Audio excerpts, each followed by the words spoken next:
nag jàmm ci Sen TV ñu am mbégteeg contenté di dajewaat ak yéen encore ce vendredi soir ci seen émission bi nga xamante ni moom leen di jagleel guddi gu nekk ci aljuma mu di Ndoumbelane ñuy fi dalal nag équipe ba nga xamante ni saa su nekk ñi ngi fi wante it suñuy invité comme chaque vendredi tey nag ñuy di fi dalal ki nga xamante ni moo di Thierno Bocoum bu président bu mouvement Agir honorable député maa ngi lay nuyu di la dalal di la sargal.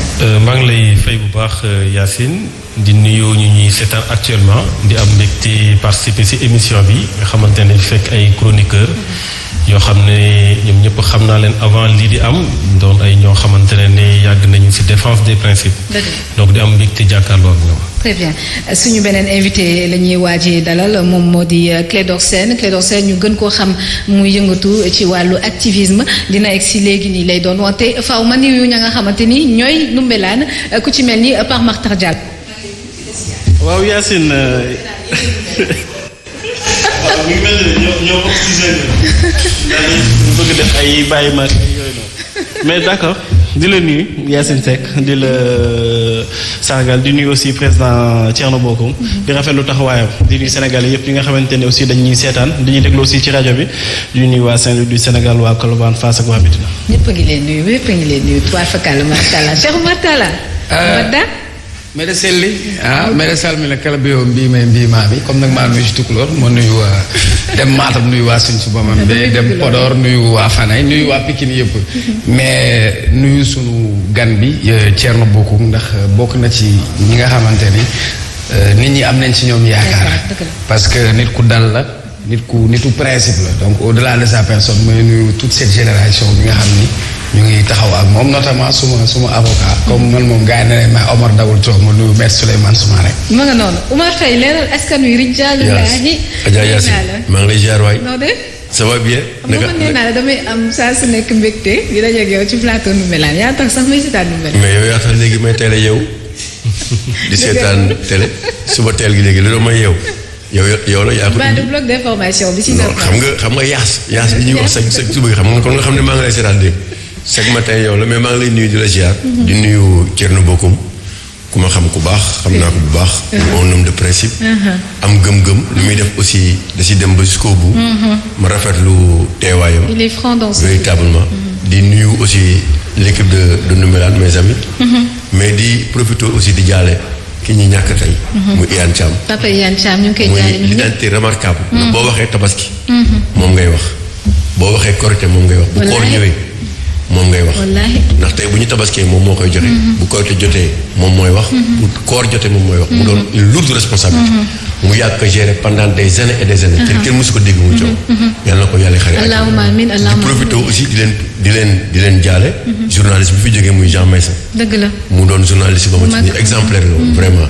yàlla na ko yàlla xare. mu formé sax ay journalistes yu mag yu nekk fii ci biir kër de. franchement vraiment mu doon nit ku baax quoi. qui a marqué son temps.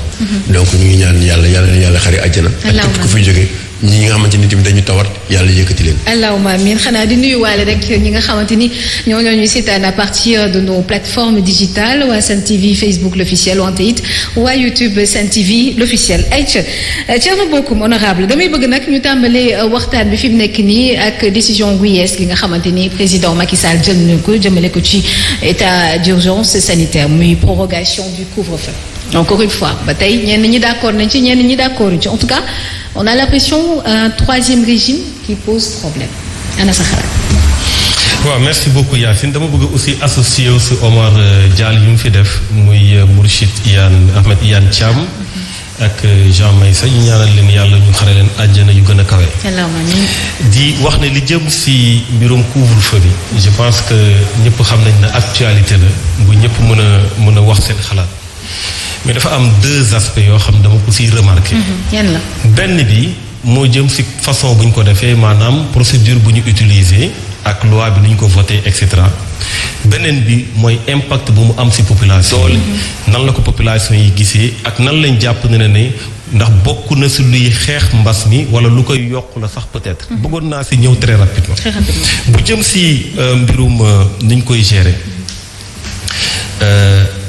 procédure bu ñu utiliser dañu def lu ñuy wax beneen loi maanaam loi boobu dafa modifier loi bu am ba pare mu loi bu 69 boo xam dafa porter sur état d'urgence ak état de siège léegi ñu yokk ci état d'urgence état de siège ak gestion catastrophe naturelle et sanitaire donc ñu yokk ci beneen effectivement beneen régime mu doon loo xamante ne façon bu ñu ko defee ci démocratie dafay poser problème parce que soo gisee ba ñu jëkkatee loi bi teg ko ci kaw lu ñu gëmloo population yi mooy méngoowul nu ñuy gérer Covid bi méngoowul ak nu ñu ko war a gérer ndax régime bu ñu koy utiliser mooy état d'urgence du régime bu méngoo ak lu ñuy dund muy catastrophe sanitaire wala mën nañu wax crise sanitaire donc il fallait que ñu changer te ni ñu koy changer dañuy def de sorte que pouvoiru président yi mu wàññeeku.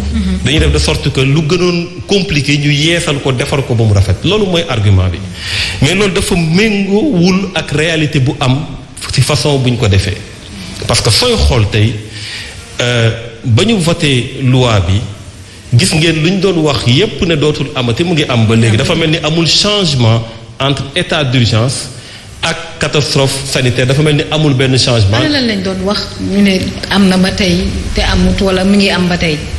amul dara loo xamante ne mu ngi doon am te mënatul am. en réalité pouvoir président sax dafa renforcer wu mais foofu ñaari mbir laa si bëgg a wax déception bu ñu si am dafa jëm damay naan catastrophe sanitaire la ñuy wax waaye balaa ñuy yegg ci catastrophe sanitaire dafa am lu may tuddee man catastrophe parlementaire. ak lu may tuddee catastrophe présidentielle catastrophe parlementaire bi mooy dañu nekk ci régime boo xamante ne dafa dañuy wax lu ñuy wax la démocratie représentative lépp loo xamante ne nguur mu ngi koy def dañ leen a fal pour def ko fa maanaam président de la République dañ ko fal ne ko liggéeyal ñu de la même manière la ñu teg assemblée nationale pour wax ne saytul leen ñu xoolal leen ñu fexe leen ba lépp moom lu muy def ngeen mën ko saytu donc ñaari rôle yi dañ ko def ci constitution tey soo demoon ci état d'urgence président su décrété 12 jours après day daw dem assemblée nationale pour ñu renouveler ko loolu pourquoi parce que pouvoir d'appréciation bu mu am daf koy bokkal ak ñoo xamante ne ñoom ñoo nekk représentant peuple yi su boobaa pouvoir d'appréciation boobu ñu xool ndax président lii mu def war nañ ko renouveler ou pas mais loi bu bees bi président de la république mooy renouveler boppam moom mooy décréter boppam moom mooy renouveler boppam